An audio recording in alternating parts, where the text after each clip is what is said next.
Free tax preparation for simple tax returns. Publication 910 lists all these services. Order by calling IRS toll-free 1-800-424-FORM. Hello, I'm Mary Vance. And I'm Dick Ellis. Monday morning on 24 Action News at 11, Councilmember Sally Shipman and Acting City Manager John Ware react to current complaints about electric bills and the proposed rate hike. They'll take your phone calls, too. And hear about Senior Size, a new fitness program for older adults from our expert Penny Reeves Goff. Also, Felicia Rashad tells us about another famous performer on our continuing Black History series. Deborah Duncan and Troy Kimmel will have the day's news and weather. So plan to start your week with us here on 24 Action News at 11. This is KVUE TV in Austin with a reminder. The best thing to spend on your children is time. It's 10 o'clock and here's what's news. Tempers are getting hotter as electric bills get higher. It was a long time coming, but Austin children are now getting hospital care well worth the wait. And help from the heart for those who can't help themselves in Austin Smiles, a mission to Mexico. These stories next on Action News.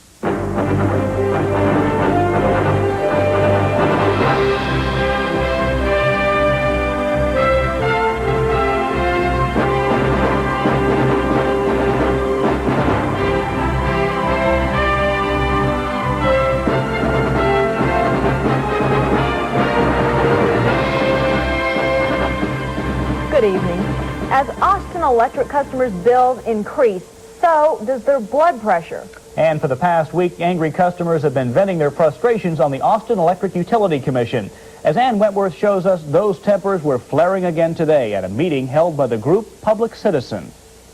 In the late 1970s. It began as a low-key workshop meant to channel irate ratepayers' energy into plotting strategies to lower their skyrocketing bills. But many, like Phil Sturzing, were more interested in voicing criticism of those making the rate. We should be able to take our complaints to city employees that we are paying to manage our electric utility. And we ought to get immediate, prompt attention. Sturzing's winter bills this year are double last year's, a gripe reiterated by the others here who want something done about it. I want to find who on the council, who on the commission, who in the electric department is willing to take a responsible stand on this. Who can I support? Austin City Councilwoman Sally Shipman says she's willing to take a stand. She came to listen today and offer her help and suggested customers send copies of their bills to the council. We help you in working with the electric utility. We send your bill over to the electric utility. We ask what they've done about it. We ask if they've checked on your bill. What have they done for you? But that still isn't enough for some. It doesn't matter what the problem is, we can't afford to live in this town. That's what's got these ratepayers so worked up, their struggle to pay their bills and their struggle to be heard. Today's meeting was meant to put an end to the emotional shouting matches of late and begin solving the problem of enormous electric bills. This is again proof that Austin consumers want action, not talk. Ann Wentworth, 24 Action News. The angry customers plan to take petitions to the City Council Thursday, requesting a public hearing with the council to discuss electric rates. It's the only hospital in Central Texas designed specifically for the needs of children. The first patients moved into the brand new Children's Hospital of Austin at Brackenridge this morning. The hospital was tailor-made to meet the needs of these pine-sized patients. It features a playroom, for example, so children can temporarily forget the unfamiliar surroundings around them. And no room is more than 35 feet away from the nursing station.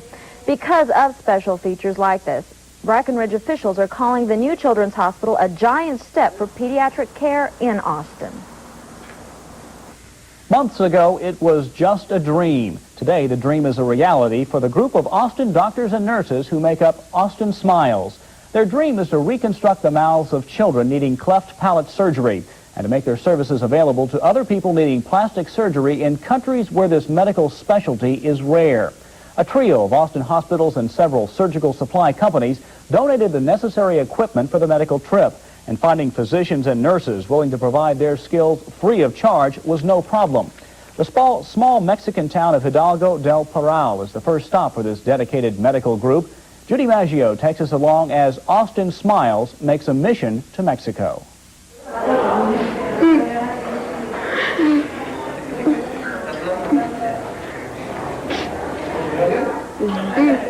tears of joy for Laura Gill. Her son's life will be changed in surgery. A gift from a group of Austin doctors and nurses. A gift Laura Gill calls a miracle. And a journey that begins high over the mountains of Mexico.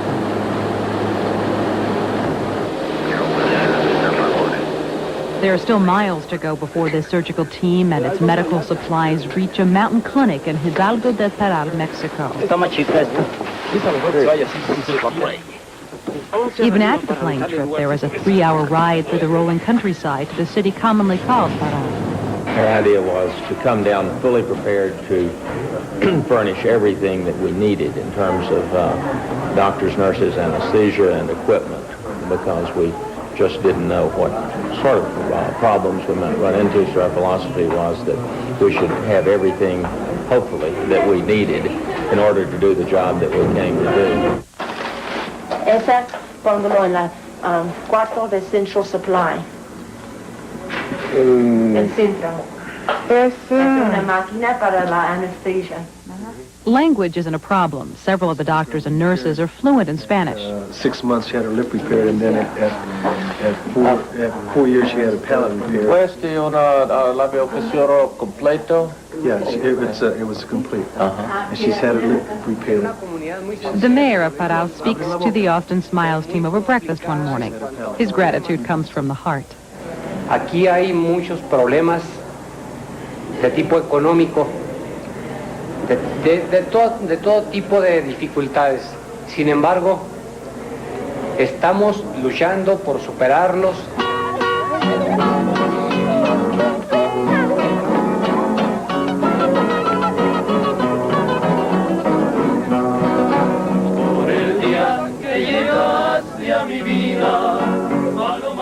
The citizens of Parral are opening their hearts to the doctors and nurses from America. The gift, a spontaneous serenade from a group of mariachis.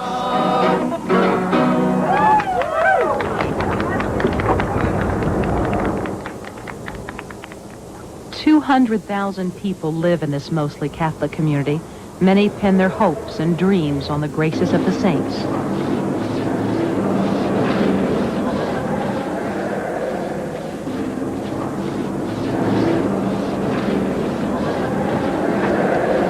Efren Salas Lopez lives in a one-room house the size of a large walk-in closet. There's no electricity and no running water. She knits by the light that streams through the cracks in her wood house. Efren is 52 years old. She has a cleft lip, and Austin doctor Jacinto Zambrano has come here to examine her.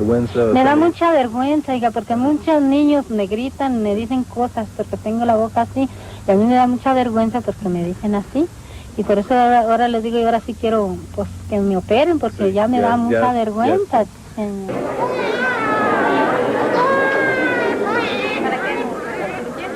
Finally, the day for surgery arrives, and hundreds of people press into Parral's small clinic.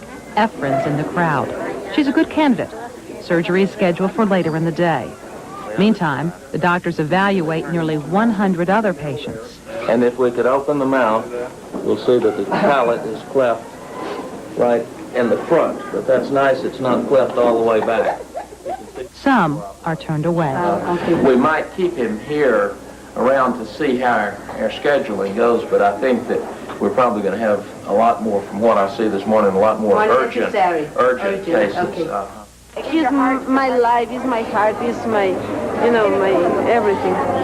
The doctors will be able to correct Santiago Gill's